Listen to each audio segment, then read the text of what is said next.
Now we take a look here on the Kingdom of Pod at Boise State football on an off week on where they are now and where they may be winding up, and how I think at minimum they should get back to where they were last year, and more than likely well ahead of that. We all know they're at 4-2 right now. Boise State is, with time now to prepare defensively for Air Force's offensive attack. I think for Boise State's offense in this off period, it's pretty valuable because unlike last years where they get back to fundamentals, they try to get guys healthy, and you hear that over and over, I really believe this gives Cutter a chance to take Green and the offense and really put in the next step forward, because this is a developing group. This is not a polished machine. This is a developing group, and he needs to get them to the next level of progressions, and that's primarily the quarterbacks and the receivers, I think, and of course the offensive line is going to have to gel on certain types of sets, and we'll get into that in a minute. But just looking at the record where they are now, the offense where they are now, and the defense where they are now, well, I think you've got a tale of two seasons. You've got what's happened since the second half of the San Diego State game and everything before it, and you almost have to disregard everything before it because I think it's a different team, and it's almost as more interesting really to look now ahead. And looking at the schedule, we know Air Force is next, and that's a road opponent. They've also got Nevada and Wyoming on the 19th of November. Will be Wyoming. More on that in a second. They're the three road contests. And then at home, they've got Colorado State, BYU in a non-conference game, and Utah State to end the regular 2022 season. All five Mountain West teams that are remaining on Boise State's schedule, right now at least, are allowing at least 140 yards rushing. So that's a good sign to see that Boise State has a strength that is not going to be matching up very well with their opponents. Should they get to the Mountain West Championship game against their likely opponent, I think San Jose State, now they've got a good run defense and a great defense, but we have plenty of time to get into that if we need to.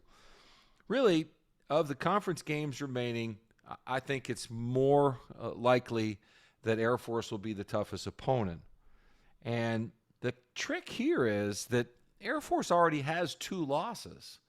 So I know it's important and critical and all those things, but if Boise State loses that game and then wins out the other 4 conference games, they'll probably go to the Mountain West Championship game because beating Wyoming will give them a Mountain Division title, and then they can go into the championship game. So it isn't mission ultra critical. It's important, but I still think there's a little wiggle room at least, which I guess when you stop and think about it is unlike what's happened in other seasons specifically.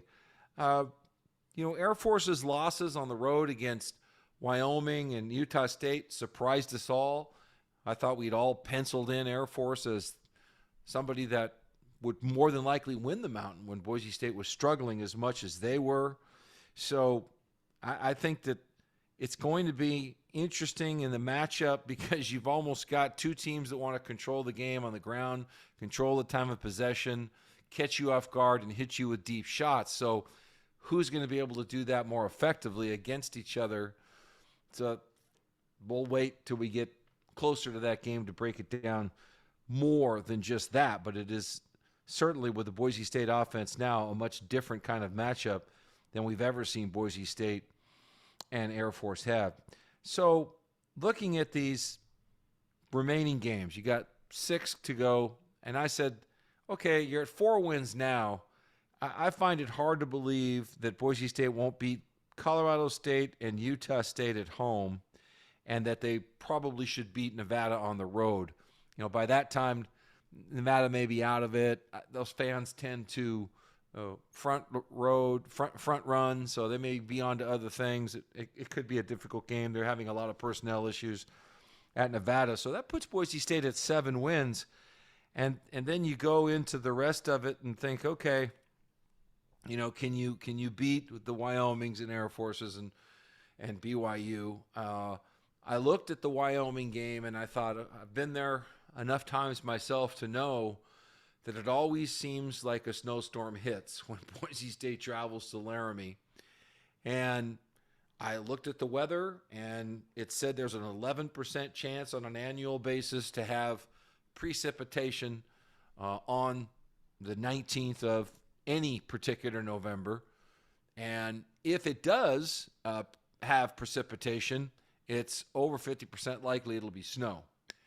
So I think that Boise State runs the ball so effectively that in the past I'd say they could be in big trouble because of this, but not necessarily as much now with this group. But still, Wyoming gets a big kick out of that sometimes, and that's not the motivation that you want them to have.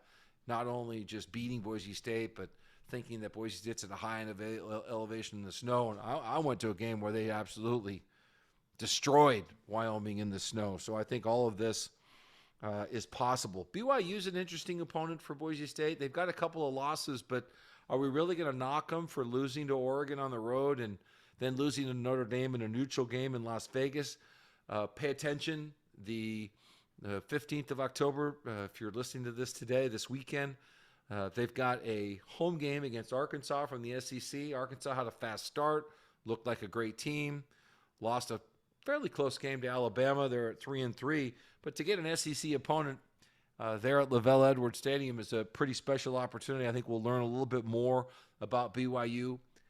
I was surprised when I looked statistically at the Y that they're giving up 175 yards a game on the ground. Again, these are the types of things that match up well with and for Boise State, all things being equal. And those things being equal are they're going to have to show they can throw the football more consistently than they are now, or teams will just continually commit more and more players into the box and make it more difficult to run the football. These are no secrets to Dirk Cutter and the rest of the offensive staff. I think the other thing, when I look at the future of Boise State football, that's very difficult to predict are injuries. We know they've had some challenges on the offensive line injury-wise, and we almost thought we had a injury challenge at quarterback with Bachmeier. But I was looking at, okay, if they lose a running back, they got one more. They may even have a couple more after what we saw from Noah just last week. That was very impressive. There isn't a we can't lose him wide receiver, is there? Really? Right now? No, not necessarily. There isn't a can't lose tight end that I can tell. I'm sure there's some offensive linemen that if you broke it down, a Juku maybe they could not lose, or it would deeply affect the run game. I looked at it and said, I thought Green really was the guy they couldn't afford to lose. And so as you look forward, you wouldn't want to see him have an injury. I think it would change the dynamics of the entire building process that they're going through right now, rebuilding this football team into an offensive juggernaut on the ground with a lot of run game concepts. And if it was Vidlak running the team and Green's out of there, it's almost back to the Bachmeier playbook with some of the run game that doesn't involve the quarterback as much. I don't think he is anywhere near the run threat that Green is. So the pass game's going to have to develop some explosiveness. I think they can get more consistent. They have to practice it more often. And think of Air Force and their 6 to 10 attempts a game, and then go back in your memory banks and think about Kaepernick at Nevada, 18 to 25 attempts a game. Somewhere between those two is probably where you're going to see Taylon Green. And I think that this team is not going to be a pocket passing pro set, spread them out, 5 receivers in the pattern, and let the quarterback figure out what to do. That's not the strength of this football team. And if they were to get down by a couple of scores and have to go to that, that would be more difficult, I think, for Boise State to come back. I do believe they have the potential to start hitting some of those deep shots, the one-on-one balls, and they're going to have to. I think there's just going to come a time and a place where they've got to show that versatility in the offense, where they can throw the football vertically.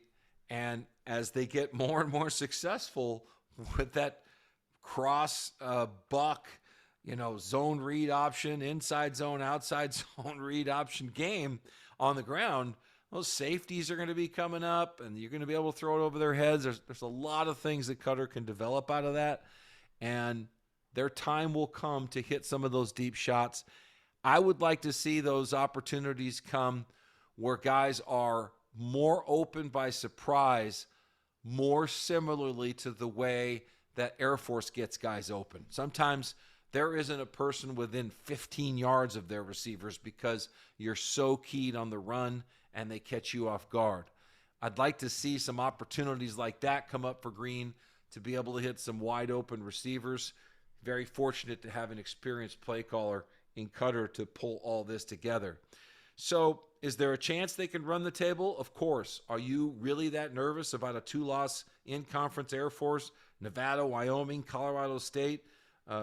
BYU's got 2 losses, but that's a non-conference game in Utah State. Okay, I think it's conceivable that they could easily win 5 out of 6. And this team ends up as a 9-win team, gets to the championship game. I think against San Jose State, anything can happen. And San Jose State, Boise State would be a good matchup. We're not going to break that all down right now. But they've got a lot of talent. They've got some kids on the defensive line at San Jose State that could end up playing in the NFL at some point. So that's the goal. And you can get there by, maybe if you lose to BYU, you lose to Air Force, you can still get there. You control your own destiny if you win out and you beat the Utah States and the Wyomings, Colorado States, so Nevadas. So I think Boise State's in a pretty good position. That's where they are now. That's where they could be. I wish there was a game for us to enjoy this weekend, but that's not the way it goes. We'll have to sit back and get ready for Air Force. We'll talk to you next week more about that here on the Kingdom of Pod.